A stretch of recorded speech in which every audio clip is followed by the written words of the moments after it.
Gently, gradually, encourage your breathing to become deeper, feeling each new breath fill your chest and belly, then releasing the breath slowly and steadily. You are walking at dusk, alone, in a darkening winter forest. The icy air whistles around your ear, causing the skin to tingle and sting. Fingers and toes are numb, but it's a good feeling. Every step you take leaves a fresh, crisp footprint in the snow, as if you were the only person to have ever been here. Snowflakes fall gently from the sky, tickling the end of your nose and tempting you to stick out your tongue and have a taste. The branches of the trees bow with heavy snow, and there is an ethereal silence. You can actually hear the snow falling. The colors of the trees are brighter against the pure white blanket that spreads as far as your eye can see. The moon has not yet risen, so you go slowly.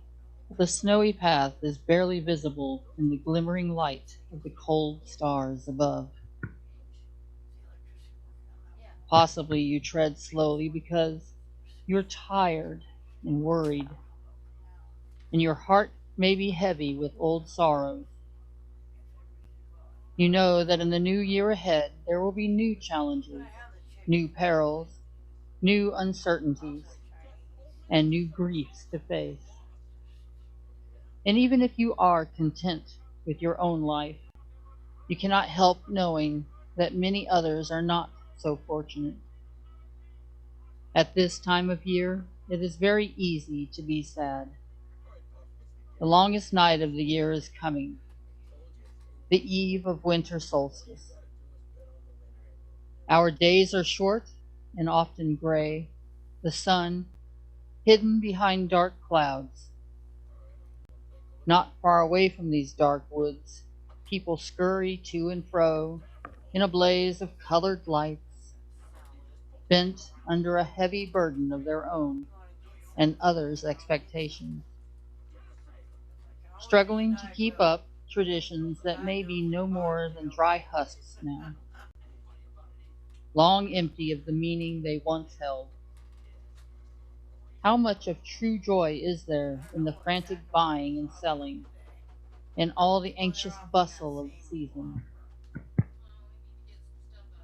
Yet even when you turn away from that busyness and remind yourself this is the season when we celebrate the rebirth of the light and the return of new life to the land in the coming spring, you may still be sad.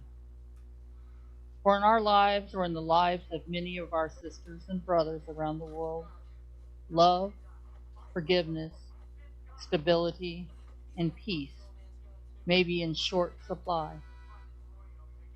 Yet the season seems determined that we be joyful, and to a sorrowful heart that can demand itself is a burden and another invitation for despair. So you keep walking, and gradually the beauty of the winter woods begins to soothe your heart. The crisp air, spiced with the odors of cedar and fir, refreshes you. The dimness is restful to your tired eyes. The path under your feet is level, easy to follow. There's no sound but your slow footfalls and faint rustling as forest creatures settle into their nests. Now, through a gap in the dark, you can catch a glimpse of a light in the distance. It appears very small and weak at first, and it vanishes as you turn around the next bend. But soon it reappears, and it grows ever larger and brighter as you draw near it. After a few more bends in the path, you see that the light is from a small fire in a stone fire pit in the center of a clearing. And as you come closer, you can see someone is standing beside the fire. Someone wrapped in a long, dark cloak. You feel a tiny thrill of fear at the idea of meeting a stranger in the night in the dark woods. Yet you go very quietly now, but you also feel a faint sense of anticipation. As you come to the edge of the clearing, you hesitate. But the cloaked figure turns from the fire to look at you, and you see that her face is pale and beautiful, with large eyes that look like dark pools. She has long, cascading auburn hair that frames her face as it emerges from under the hood of her cloak. She looks at you with a grave but kindly expression and beckons you to draw near to the fire. You walk into the clearing and come to stand beside her, warming your cold hands and gazing into the flames. You do not speak, and neither does she, but after a moment she puts out her hand to gently touch your shoulder. You turn to her, and at the sight of the compassion in her face, you begin to weep.